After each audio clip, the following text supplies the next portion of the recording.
Hello everyone, good afternoon. So let me at first introduce myself. My name is Prodeep Paudel, and in today's lecture I'm going to discuss about viruses. So these are today's learning objectives. So at first we will go through definition and characteristics of viruses, which will include both living and non-living characteristics. And then we move to classification of viruses, the structure of viruses, their mode of transmission, and finally we will conclude today's lectures with economic importance of viruses. So let's begin with the definition of viruses.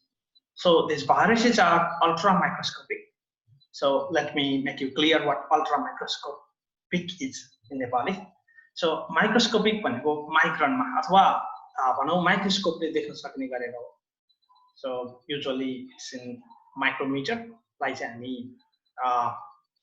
Light माइक्रोस्कोपले चाहिँ 1000 देखि 1500 times magnify गर्न सक्छ. तर यो ultra microscopic भनेको light माइक्रोस्कोपमा चाहिँ देखिदैन. यसको लागि अझ 1 लाख देखि 1.5 लाख गुणासम्म मल्टिप्लाई म्याग्निफाई गर्न सक्ने माइक्रोस्कोप चाहिन्छ. त्यो भनेको इलेक्ट्रोन माइक्रोस्कोप हो. So simply here what we have is ultra microscopic means electron microscopic. And these are nucleoprotein. Nucleoprotein भनेको यसमा चाहिँ भित्र कोरमा न्यूक्लिक एसिड हुन्छ र बाहिरपट्टि प्रोटिनको क्याप्सिड बनेको हुन्छ र यिनीहरू लिभिङ बीइंग्सको भित्र मात्रै रिप्रोड्युस गर्न सक्छ. बाहिर दे आर नट प्यासिभ अथवा यिनीहरूले केही पनि गर्न सक्दैन.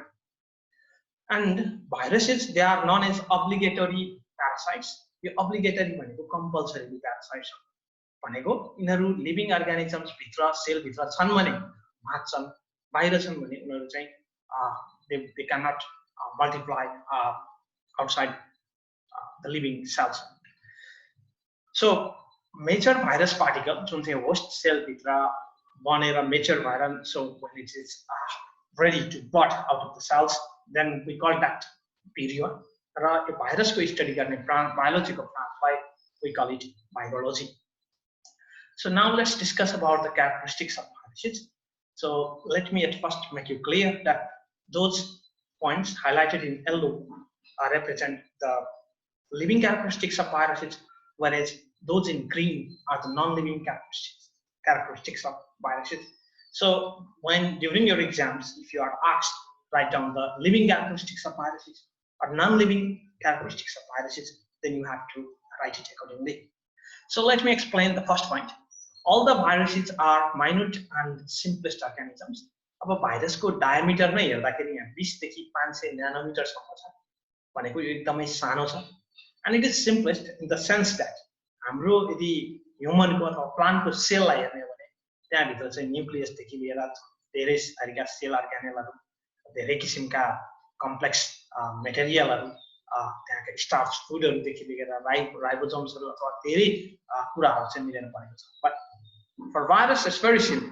There is nucleic acid in the core, outside it's protein capsid, and then it's done for many viruses, and for some others there is external envelope outside the protein capsid. They are obligatory intracellular pathogens, which I have already explained, and they are composed of nucleic acid, and it is present in the core.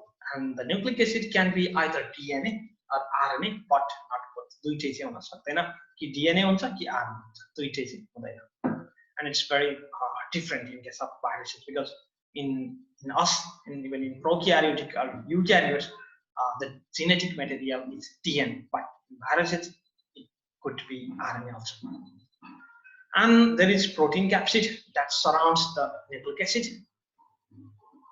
So viruses do not have cellular structures. Again, cell ma bhaye jastै cell membrane, cellular organelles, cell inclusions, केही पनि cell ma हुने structure केही पनि पाइदैन. So we call viruses simply particles or non-living entities sometimes because of this. अर्को भनेको भाइरसले chemical hit र temperature सित रेस्पोन्ड गर्छ. And let me cite a recent example.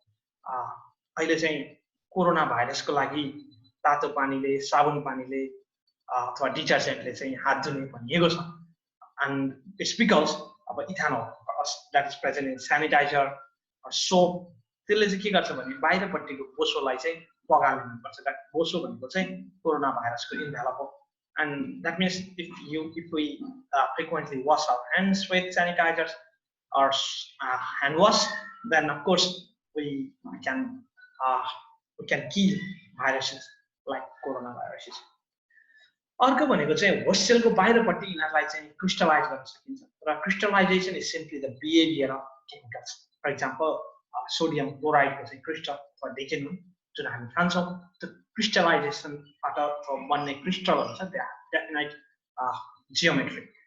अनि भाइरस एकदमै साना छ, नाङ्गो आँखाले पनि देखिँदैन, लाइट माइक्रोस्कोपले पनि देखिँदैन. अनि पहिला सुरुमा जब स्ट्यानलेले टोब्याको मोजाइक भाइरस चाहिँ आइडेन्टिफाई गरे त्यति बेला हि क्रिस्टलाइज्ड दैट भाइरस. अनि क्रिस्टलाइज गरिसकेपछि त्यसको साइज ठुलो भयो and only then could detect. Otherwise we didn't have electron microscope at that time. Yes, and they are highly specific to their host. So again, let's cite example from coronavirus. About 2019 agadi coronavirus COVID-19, it used to attack on bats, legit bats like saying chameraहरूलाई infect गर्छ. Now it has moved to humans simply because of mutations or some other interactions. And they undergo mutation like living organisms. अनि mutation भनेको के त त्यसको genetic मेटेरियलमा हुने base सेल्सहरुमा हुने change हो. It can be frequently SNPs, that means single nucleotide polymorphism, जसमा एउटा मात्रै बेस पेयर चेन्ज हुन्छ. And if that changes, then of course amino acid that its course will change.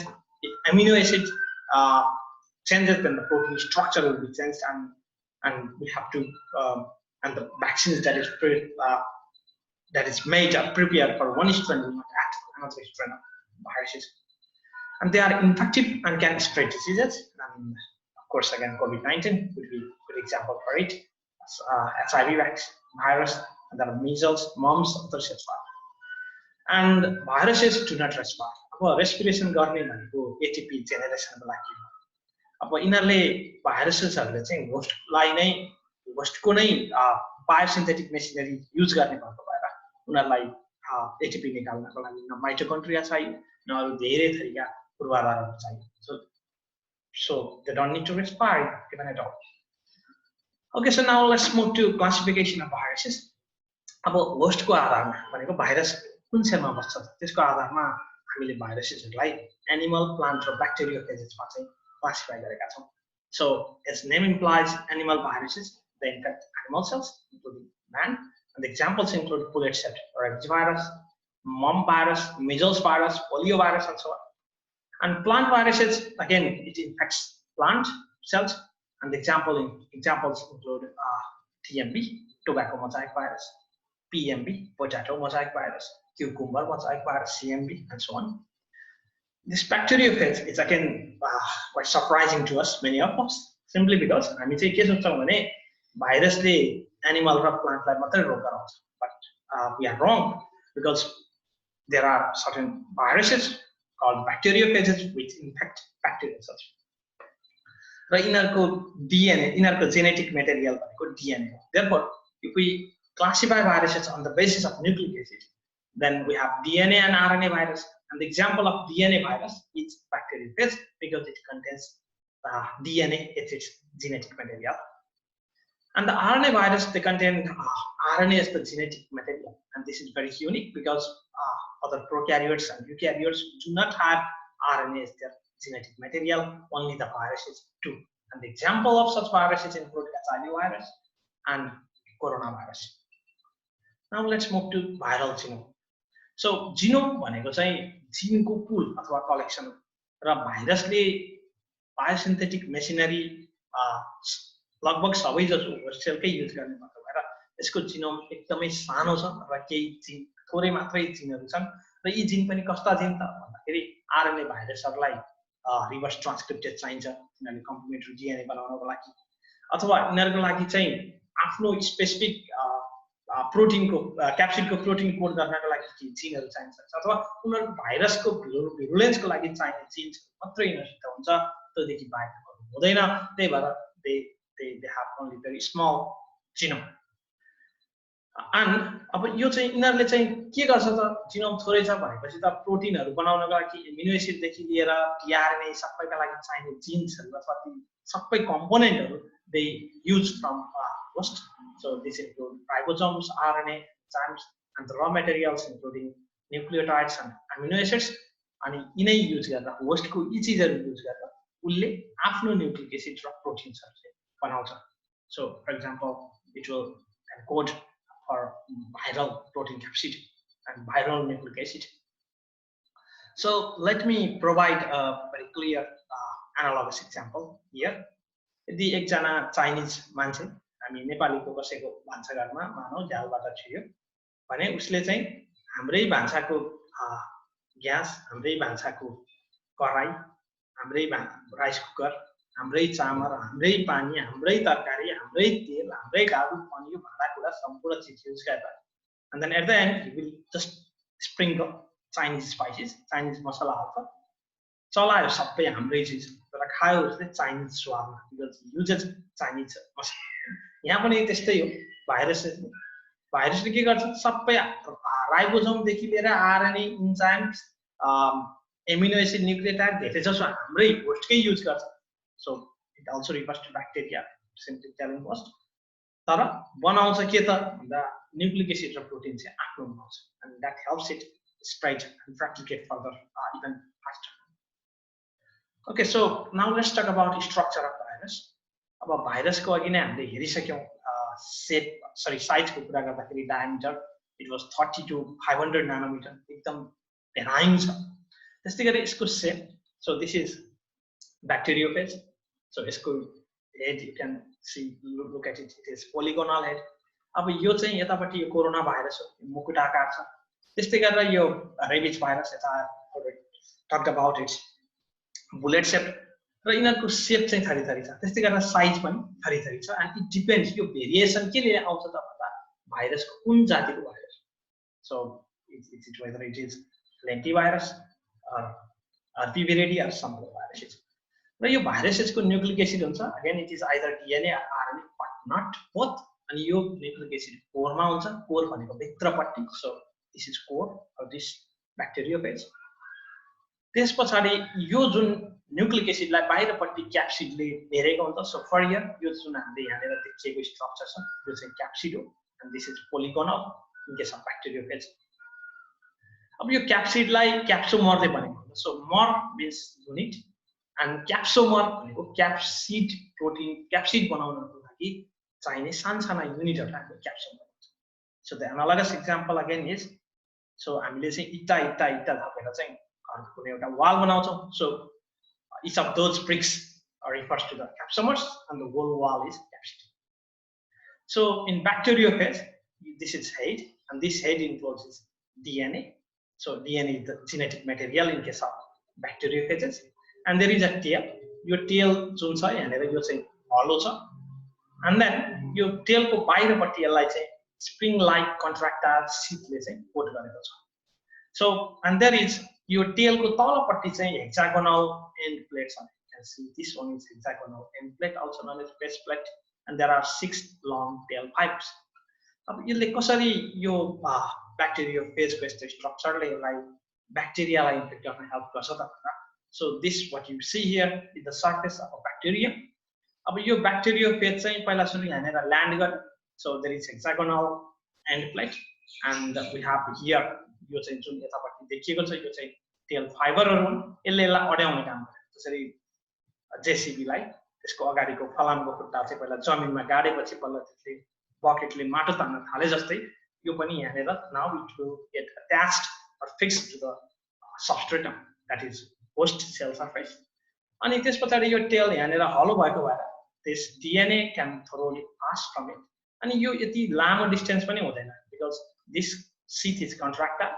You say compressed हुने भएपछि now this can pass through hollow tail and gets injected inside the bacteria.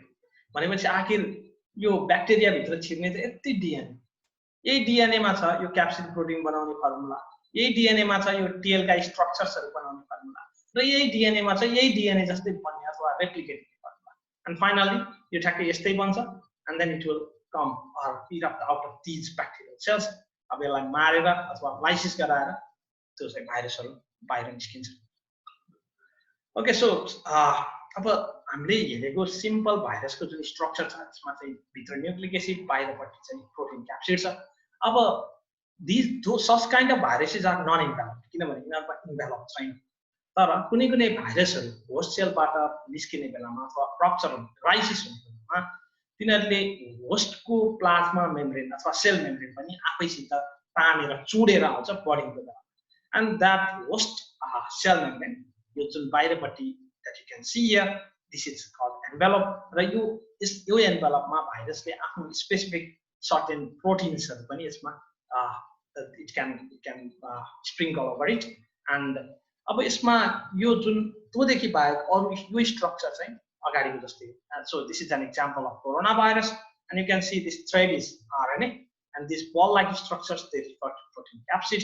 And so this is nucleoprotein entity, and यो देखि बाहिरपट्टि पनि you can now find here this is envelope of the coronavirus.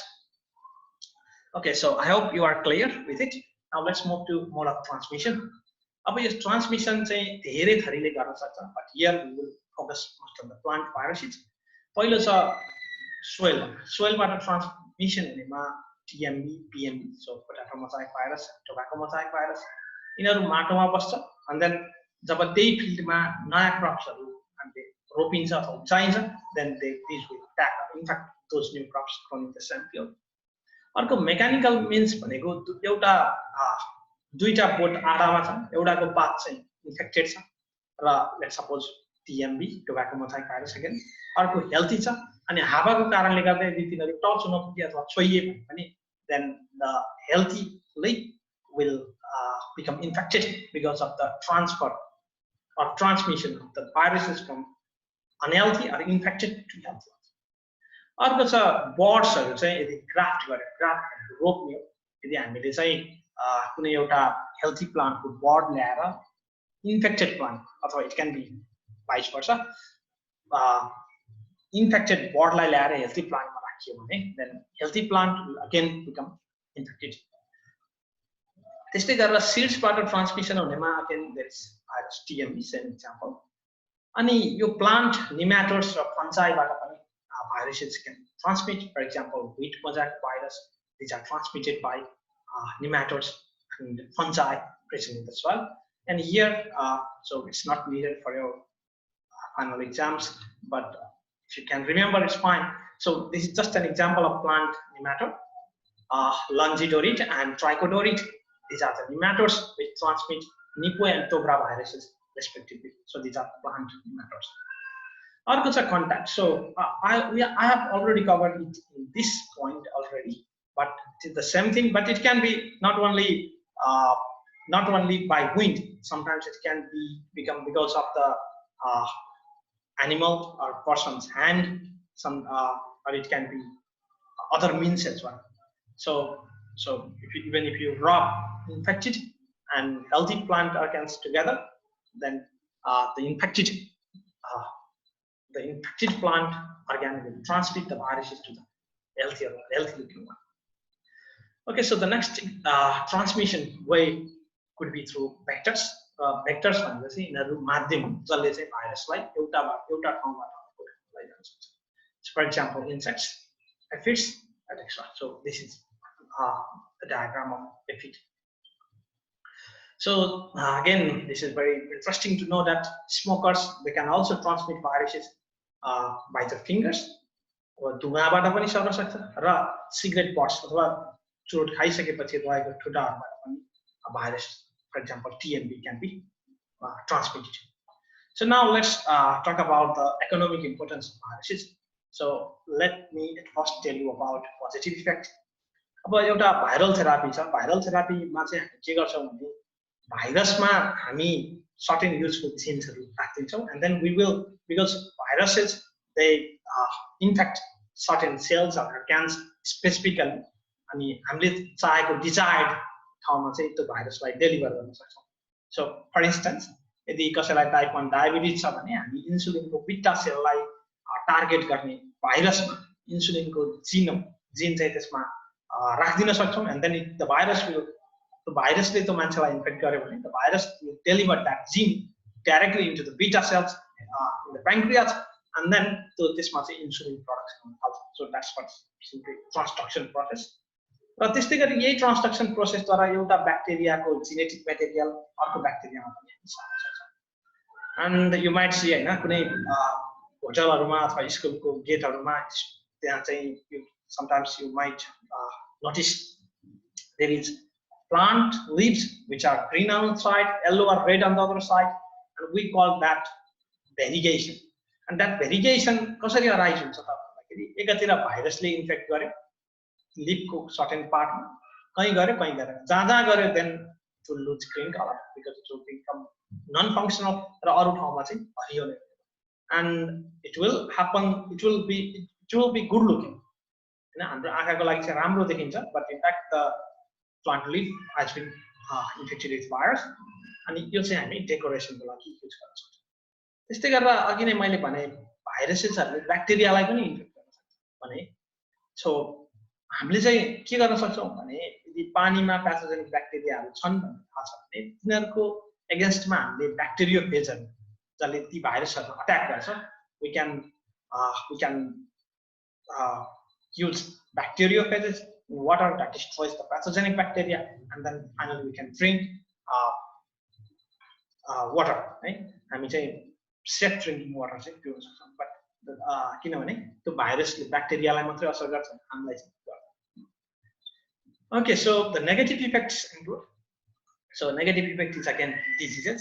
अब भाइरसले लगाउने रोगहरू मध्ये मान्छेमा, जनावरमा, प्लान्टमा धेरै थरीका छन् र यो polio, rabies, chicken pox, mumps, small pox, AIDS, cancer, कोभिड-19, so these are the diseases that are seen in humans.